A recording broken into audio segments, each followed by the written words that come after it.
சென்னையில் ஒரு சில இடங்களில் அடுத்த 2 நாட்களுக்கு மழை பெய்ய வாய்ப்புள்ளதாக வானிலை ஆய்வு மையம் எச்சரிக்கை விடுத்துள்ளது. நெல்லை மாவட்டத்தில் ஓரிரு இடங்களில் இன்று மிக கனமழைக்கு வாய்ப்பு உள்ளதாகவும் சென்னை வானிலை ஆய்வு மையம் எச்சரிக்கை விடுத்துள்ளதை அண்மைச் செய்தியாக பார்த்து வருகிறோம். கூடுதல் விவரங்களை தலைமை செய்தியாளர் சிவா வழங்க கேட்கலாம். வணக்கம் சிவா, இந்த மழை எச்சரிக்கை குறித்து கூடுதல் விவரங்கள் என்ன? தமிழகத்தினுடைய கிழக்கு திசை காற்றினுடைய வேக மாறுபாடு காரணமாக தமிழகத்தில் இன்றைய தினம் திருநெல்வேலி மாவட்டத்தில் மிக கனமழைக்கான வாய்ப்புகள் இருக்கிறது என்று வானிலை ஆய்வு மையம் அதற்கான எச்சரிக்கையை விடுத்திருக்கிறது. அதே போன்று தென் மாவட்டங்களான கன்னியாகுமரி, தூத்துக்குடி, ராமநாதபுரம், தென்காசி ஆகிய மாவட்டங்களில் இன்றைய தினம் கனமழைக்கு வாய்ப்புகள் இருக்கிறது என்றும் வானிலை ஆய்வு மையம் எச்சரித்திருக்கிறது.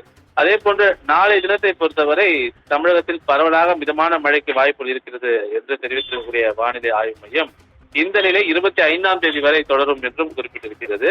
சென்னை மற்றும் சென்னை புறநகர் பகுதியை பொறுத்தவரை வானம் பொதுவாக மேகமூட்டத்துடன் காணப்படும். ஒரு சில பகுதிகளில் இடிமின்னலுடன் கூடிய மிதமான மழைக்கு வாய்ப்பு இருக்கிறது என்றும் அதிகபட்ச வெப்பநிலையை 30 டிகிரி செல்சியஸாக தான் இருக்கக்கூடும் என்றும் குறிப்பிட்டிருக்கிறது. அதே போன்று நாளை தினம் வானம் மேகமூட்டத்துடன் காணப்பட்டு ஒரு சில பகுதிகளில் லேசான பனிமூட்டமும் அதே போல அதிகபட்சமான வெப்பநிலை 30 டிகிரி செல்சியஸும் இருக்கக்கூடும் என்று வானிலை ஆய்வு மையம் தெரிவித்திருக்கிறது. மீனவர்களுக்கான எச்சரிக்கையை பொறுத்தவரை இன்று நாளை ஆகிய இந்த 2 நாட்கள்ல தென் தமிழக கடலோர பகுதிகள், குமரி கடல் மற்றும் அதனை ஒட்டி இருக்கக்கூடிய மன்னார் வளைகுடா பகுதிகளில் சூறாவளி காற்று அதிகபட்சமாக 55 கிலோமீட்டர் வேகத்தில் வீசும் என்ற காரணத்தினால் இந்த பகுதிகளில் மட்டும் மீனவர்கள் கடலுக்குள் மீன்பிடிக்க செல்ல வேண்டாம் என்று அறிவுறுத்தப்பட்டிருக்கிறார்கள்.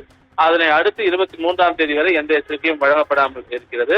இந்த பகுதிகளில் இன்று நாளை மட்டும் மீனவர்கள் கடலுக்குள் மீன்பிடிக்க செல்ல வேண்டாம் என்று குறிப்பிட்டிருக்கிற வானிலை ஆய்வு மையம் நெல்லையில இன்றைய தினம் மிக கனமழைக்கான ஒரு வாய்ப்புகள் இருக்கிறது. இது காற்றினுடைய திசை வேக மாறுபாடு காரணமாக இந்த மிக கனமழைக்கான எச்சரிக்கை இருப்பதாக வானிலை ஆய்வு மையம் தற்போது இந்த எச்சரிக்கையில குறிப்பிட்டிருக்கின்றது. கற்பகம்,